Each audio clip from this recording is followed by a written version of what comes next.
All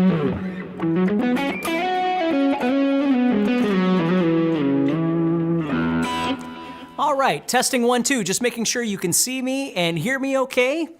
Thank you so much for joining me again today. This is finally the last live session we're going to be having here.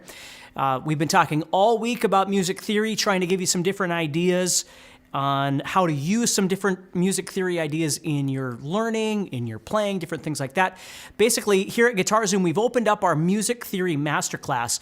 So for the last 5 days, we've been celebrating the release of this. So if you're interested, I would love for you to take a look at this guitar course and see if it's something that you're interested in. So there's going to be a link in the chat.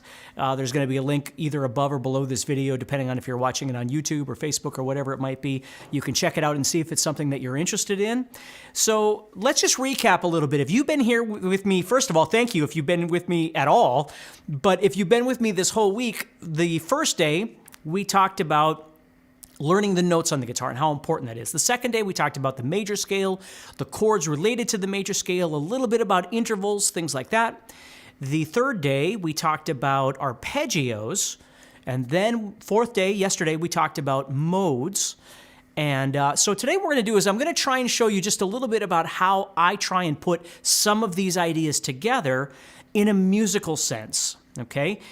And there's lots, again, there's a million ways you can approach this, but hopefully this will give you some ideas of some unique ways of looking at things that maybe you haven't seen before or haven't explored before. So again, thank you so much for your time. Thank you so much for being here. If you've missed any of the other live sessions, you can certainly go back and watch those on YouTube or Facebook or whatever, and get caught up. And again, if you get a chance, click on the link, check out the guitar course, see if it's something that you might be interested in. Always remember, when I teach things like this, my main goal isn't just that you learn theory, it's that you learn theory, practical theory, and how to apply that to your playing. That's really the most important thing. And of course, in these live things, number one, I don't want to take too much of your time because you have a life too. But, you know, so we can only talk about so much, but in the guitar course we go, you know, much further on these topics, so, you know, you can really learn how to utilize this information. So, I digress. Let's go ahead and get started. So what I'm going to do here is I'm going to take an E chord, just a plain old E chord, and I'm just going to talk about a couple of different ways that you could approach scale expansion, some ideas that you could use for creating scales. Now, one thing that we do a lot as guitar players is we learn how to play scale shapes across the fretboard, right? Now I'm playing an E, obviously. Earlier I was playing in, you know, earlier this week I was doing G and stuff, but I'm just going to be an E for this example. So, you know, I might play E here, E major. Or play E here. I should probably play an E, right? That would help. Okay, so that sort of thing. And we could do that wherever we want to. As long as we can find an E on the guitar, we could go there and, you know, you can learn how to play all the different shapes across the fretboard, all that kind of stuff. And again, I would encourage you to do those sorts of things. But there's something else that's kind of fun to learn how to do. It's learning how to see a section on the fretboard and then learning how to kind of manipulate that section on the guitar, on the fretboard, to sound the way you want it to sound. Now, again, this is a very broad stroke, if you will, of discussion because it depends on what you're playing over. I mean, if you're playing something that's bluesy versus something that's hard rock versus something that's metal versus something that's country, of course, the rules are going to keep kind of changing on what scales you might be playing and different things like that. So this is just a small scenario of how you could think about this a little bit. So what I've got here is just this plain old E kind of power chord. E bar chord, whatever it might be. It's not E minor though, it's E. Whether I'm playing an E or an E7 or an E power chord, it's something like that that I'm thinking in my head. So let me do this. I'm going to switch over to this camera angle. And the first thing I like to do is I like to layer with pentatonic. So what I'm going to do is I'm going to start on this E right here, and I'm going to play this.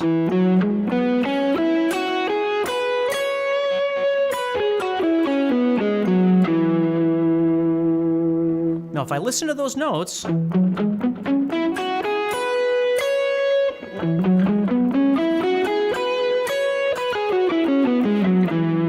obviously I can play those notes in lots of different positions across the guitar, right? So I'm just playing E major pentatonic is what I'm doing. But right now, let's just kind of focus on this one position. And the reason I'm thinking about this position is because we have a 5th string bar chord sitting right here. So it's very probable that at some point we would be playing this, or at least being able to visualize this very comfortably on our fretboard. So I'm playing this E major pentatonic.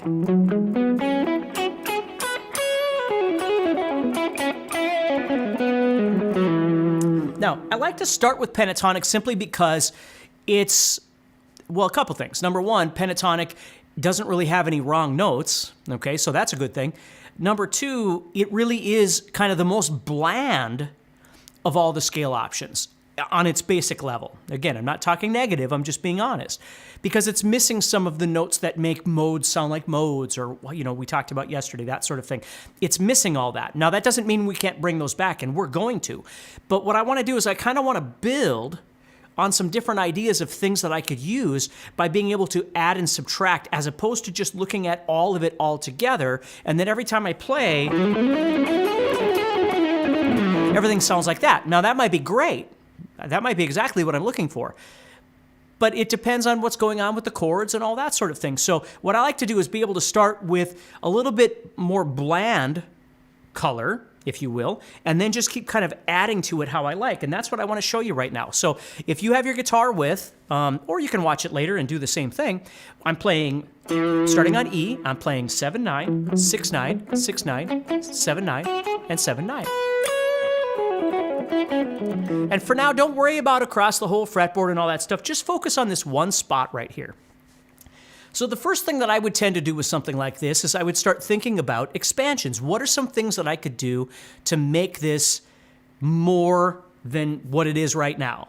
There's nothing wrong with what it is, but if I wanted to add more, well, the first thing I do is I start adding in my usual kind of chromatic-y things that really aren't that defined. They just sound kind of interesting. So, for instance, I might add in this 8 right here. More so, I think I would add the 8 in between the 7 and the 9 and the second string. That's what I would do a lot of.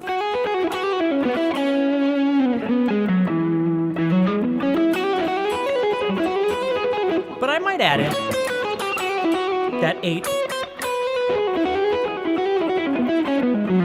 Now, at this point, what I'm not really thinking about is it in a theoretical sense. Those are just notes that I'm adding in for some color. That's all I'm doing. So I've got my E sitting right there.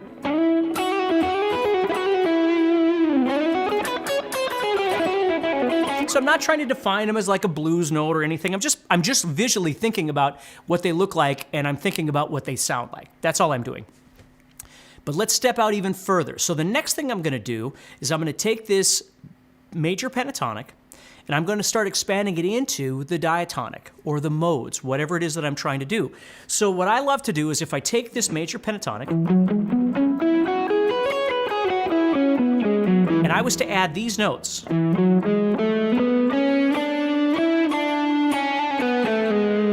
so now I've added these 2 7s right here.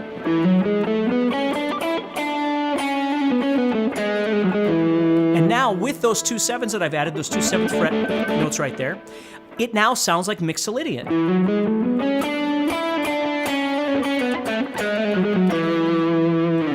Okay? Now again, I can expand all across the fretboard if I choose to. I could do something like that, which is perfectly fine.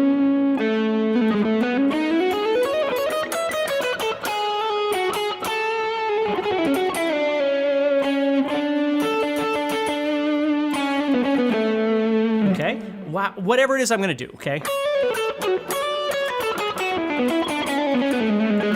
But I want to show you something that's kind of cool. Let's say, for instance, I went back to my pentatonic.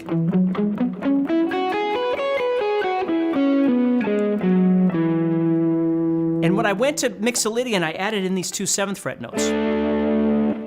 So what if I played the pentatonic like this?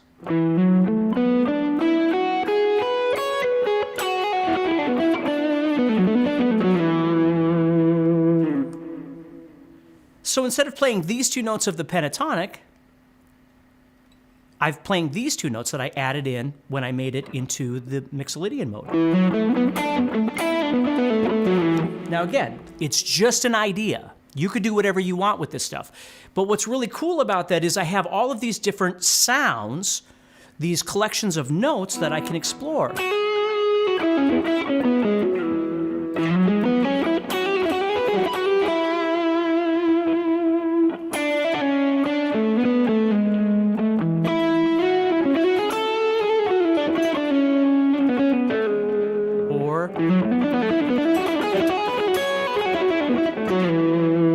Which sounds pretty cool, okay? So those are some major-ish sounding things that I could do. Now, I might take and start adding in some arpeggiated ideas. Now, I could add in, as we talked about on whatever day it was, Tuesday or Wednesday, it must have been Wednesday. I've got my arpeggio sitting there, right? We talked about doing to the left, over the top, to the right, that sort of thing, right? So I've got that arpeggio sitting right there too. And I might play it like this, since I'm kind of seeing it here. Now, of course, it can expand up and down across the fretboard, but I'm just kind of trying to stay in this spot right here. Okay? But what I might do with that arpeggio, again, if I'm looking for that kind of maybe Mixolydian sound, is add that seventh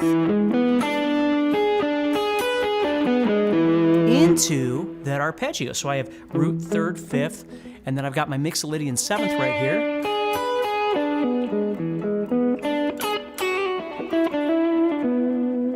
See, so I can move back and forth between major pentatonic and then, again, I can always add those other notes if I want. But I can start dabbling into this Mixolydian. Now, I'm just using Mixolydian as an example. I could use major or whatever, but...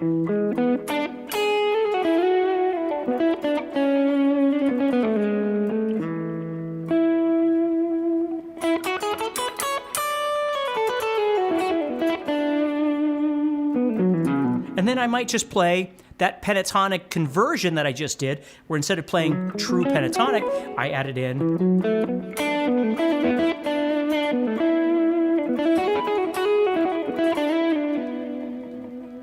Now, what I like about that, using that shape right there, is sometimes what I'll do when I'm playing more of a Mixolydian thing is I'll kind of fall into minor, like minor pentatonic or minor blues or something like that.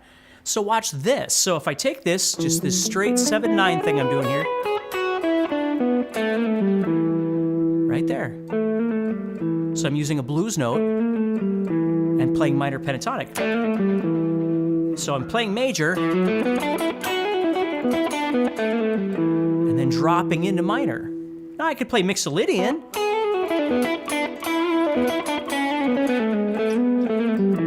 and still drop into minor and it would sound pretty cool.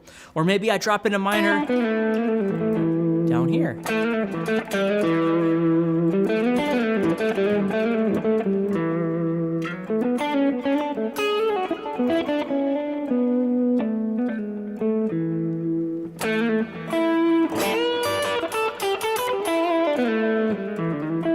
So I've got minor pentatonic. If you don't know that, I'm playing minor pentatonic would be 7/10, 7/9, 7/9, 8/10, and then 7/10. And the blues note would be right there.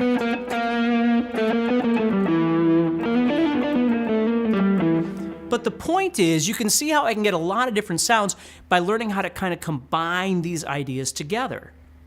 So it's really cool because when you're playing over something, you know, sometimes what you do is you kind of touch on shapes. I mean, we're guitar players, you know, we learn how to play different shapes. We want to learn what's going on within those, but sometimes, you know, you might, once you've figured out what you're doing, you might build a shape for a reason because you understand, hey, this is based off the pentatonic mentality, but I'm actually playing notes that make it sound like Mixolydian as a result.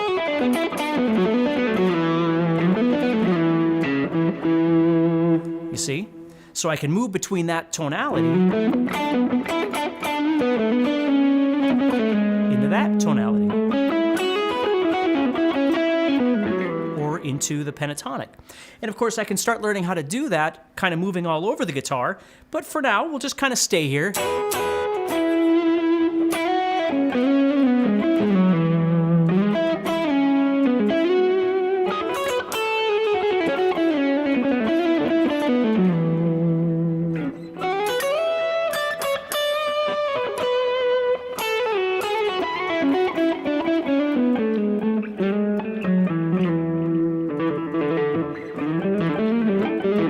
See it? I can get all kinds of different sounds at the same time. And you can learn how to twist and manipulate this in different places across the guitar as you learn this.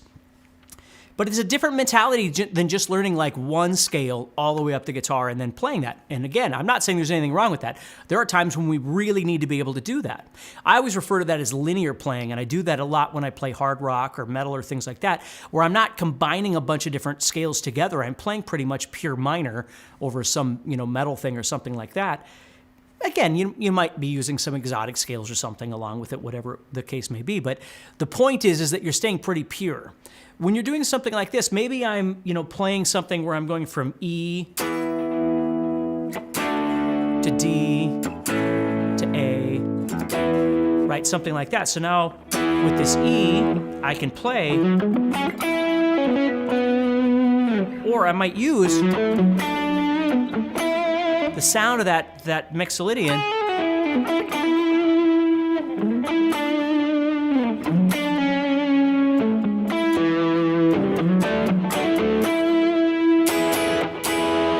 and get that kind of sound.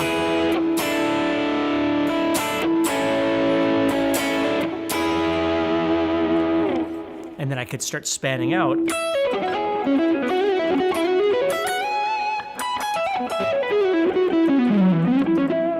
And of course I can then take that pentatonic and start moving it into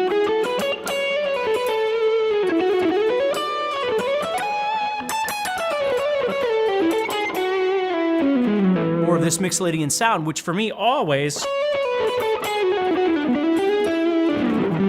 can convert right into kind of that minor pentatonic bluesy thing with just a little twist. You can fall right into that, so it's pretty cool. So again, don't want to waste your time too long because I know you've got other things to do, and of course the weekend's coming up, but it's just something to think about. So you can always come back to this video, watch it, certainly click on the link, check out Music Theory Masterclass, see what you think of it. And these are the kinds of things that we talk about. It's just realistic approaches to being able to learn lots of theory. There's all kinds of stuff in this thing, but then being able to apply it. And you can go through the course and decide which parts make the most sense to you, maybe which parts you want to wait on because they're not where you are in your musical journey or your guitar journey. You can come back to them some other time, but there's a lot of stuff in there. So anyway, thank you, everybody. Thank you so much for taking time out to hang out with me this entire week and learn all this music theory. And I just appreciate your time, and I just want you to remember, stay positive and keep practicing. And I know it gets frustrating sometimes, but you can do this for the rest of your life. You can play guitar for the rest of your life and learn things in small chunks. Just how do you eat an elephant, right? One bite at a time. That's the most important thing is when we're learning how to do this stuff, don't try and tackle everything at once. Take a small piece and try and make it make sense. If you're back on Monday going, boy, I should really learn how, memorize the notes on my guitar, that's okay. All right, there's no hurry on any of this stuff, but it's just something to think about. All right, so thank you so much for being here. Thank you for hanging out all week. Remember, you can watch these videos again. All you got to do is find them on YouTube or Facebook or wherever you want to go. And please, please, please do me a favor and click on the link in the chat or in the description or wherever it might be, and check out Music Theory Masterclass and see if it's something that you might like. All right, so take care. Have a wonderful